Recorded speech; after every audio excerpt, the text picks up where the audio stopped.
Bonjour, on se retrouve aujourd'hui pour le tirage des énergies de cette journée du jeudi 8 décembre 2022. Alors, nous avons pour ce jeudi 8 décembre le pouvoir.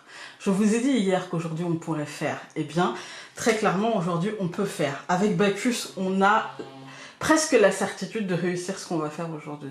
On a cette idée de fais-toi confiance en fait, parce que t'es capable de faire les choses, t'es capable de les mettre en place, t'es capable de les structurer, puis surtout t'es capable de les récolter. En fait, hein. T'as une forme de divinité en toi, il y a une forme de... C'est l'abondance, en fait. T'es capable de créer, de générer et d'être source d'abondance, en fait. Hein. Donc 8 plus 12, ça nous donne l'hérédité, ça nous dit que tout découlera de nos actions passées, de nous... En vérité, là, au mois de décembre, je vous l'ai dit, en vérité, il y a un côté prédicateur. Non, en vrai, ce qui est important de comprendre, c'est qu'il y a un côté karmique dans tout ça. Avec le 8, il y a un côté karmique. On est sur une journée karmique. Si on fait les choses, on aura des résultats. Si on ne fait pas les choses, on n'aura pas de résultats. Si on décide de rien faire aujourd'hui, eh ben, il ne se passera rien. Voilà. Et parfois, c'est très bien de ne rien faire, c'est très bien aussi. Mais parfois, nos actions ont des conséquences, et là, les conséquences, elles peuvent être positives, elles peuvent être de l'ordre d'une récolte. Voilà, ça dépend de ce qu'on attend. Et donc 20 plus 6, ça nous donne 26. Et donc voilà, le savoir, c'est-à-dire qu'il faut prendre conscience de ça en fait, de si je mets les choses en place, si j'étudie les choses pour les mettre en place et si je me donne vraiment, eh bien je vais avoir une récolte. Par contre, si je fais les choses moyennement, ben, j'aurai une récolte moyenne. Et si je ne fais pas, eh bien c'est une journée karmique les amis. Alors. La croix. La croix, c'est aussi bien... D'ailleurs, la croix, c'est karmique. Parce que c'est aussi bien la fin que l'espoir. C'est aussi bien la lourdeur de la prière parce que on est en demande, en attente, en peine, que la légèreté d'une prière de gratitude. Vous voyez, c'est karmique.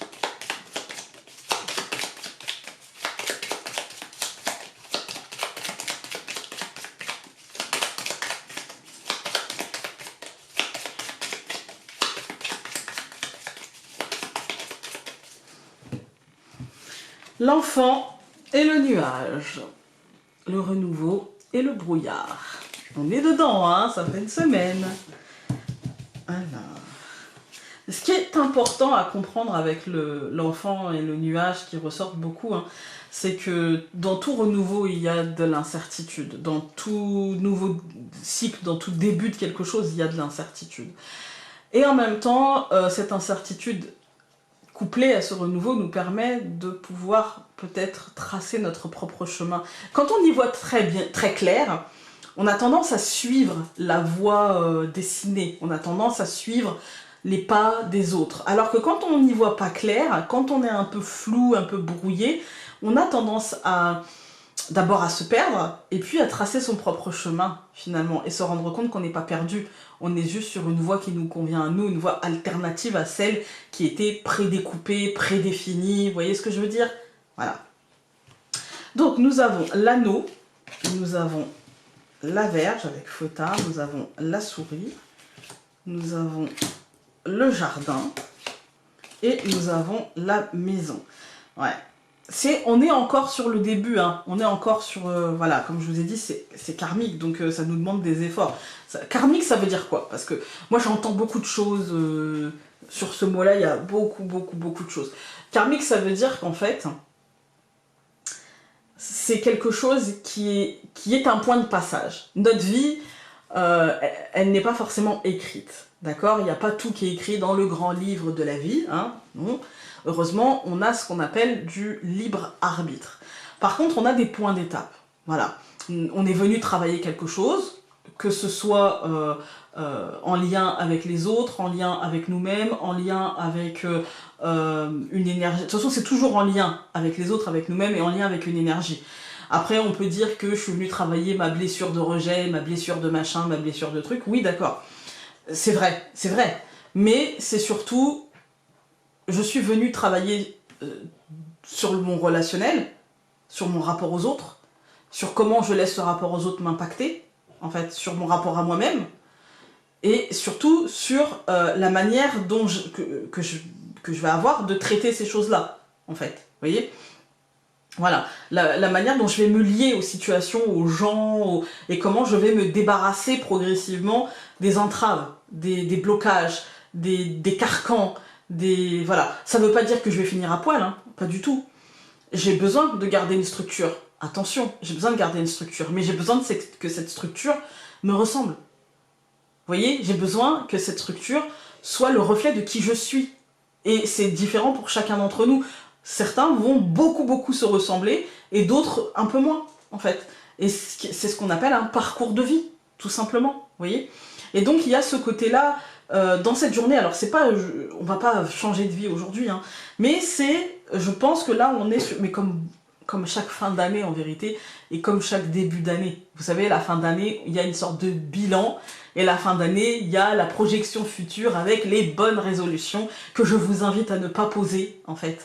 Parce que déjà, pourquoi les poser en janvier et pas au mois de mars? Pourquoi pas en juillet? Pourquoi pas en septembre? Voilà. C'est quand vous le sentez, en fait. Le changement, c'est pas parce que c'est janvier et du coup, avec plein de bonnes intentions qu'on ne tiendra même pas jusqu'au mois de février, hein, soyons très honnêtes. Et c'est quand on est prêt, tout simplement. Là, en fait, la première ligne, elle nous dit aujourd'hui, engage-toi, bien sûr tu vas stresser, bien sûr ça va te prendre la tête, mais engage-toi dans l'alignement entre ce que tu donnes à l'extérieur et ce que tu reçois à l'intérieur, en fait. Aligne-toi dans ton relationnel, peu importe le domaine, dans ton professionnel, peu importe. Aligne-toi, tes actions auront des conséquences. Alors autant que tes actions aient des conséquences plutôt positives, parce que l'anneau, c'est aussi bien l'engagement, mais c'est un engagement, ça peut être porteur comme ça peut être un boulet, en fait. Hein.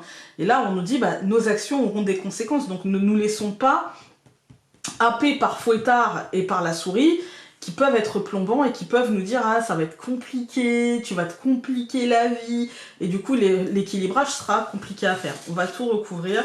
Donc, je recouvre l'anneau par la clé, je recouvre Fouettard par l'homme, la souris par la femme, qui regardent tous les deux dans le même sens, qui regardent le cercueil et le cœur. Alors, comment vous dire? Cette deuxième ligne, en fait, elle nous dit que, encore une fois, en fait, c'est nos actions concrètes, voilà, mais avec la femme, c'est nos vibrations, et elle est au centre. C'est comment on décide de voir les choses. Est-ce qu'on décide de voir le verre à moitié vide, à moitié plein?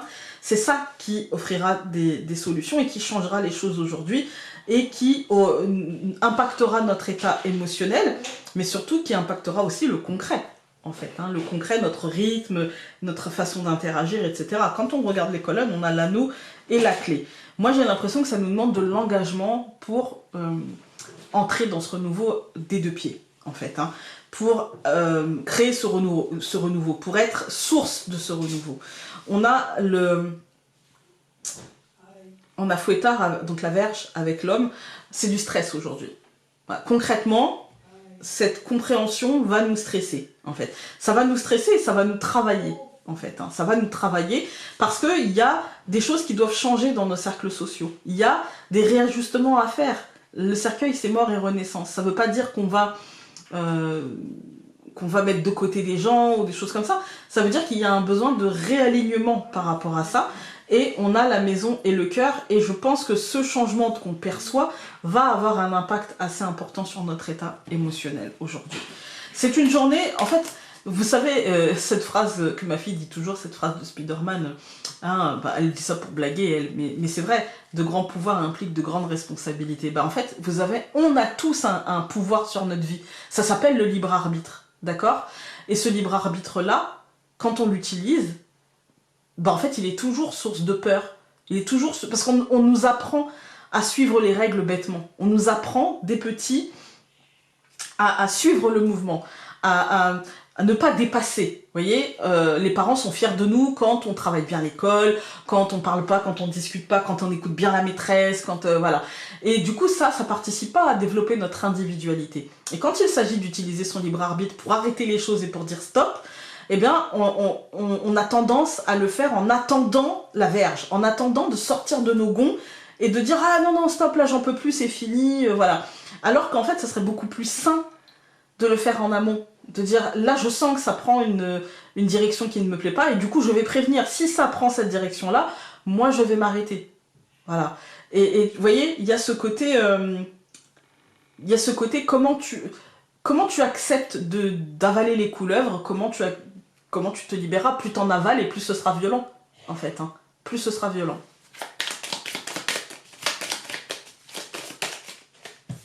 Alors, nous avons... La créativité est une composante essentielle dans ta vie en ce moment. Ne bride pas ton sens artistique et ta logique parfois farfelue.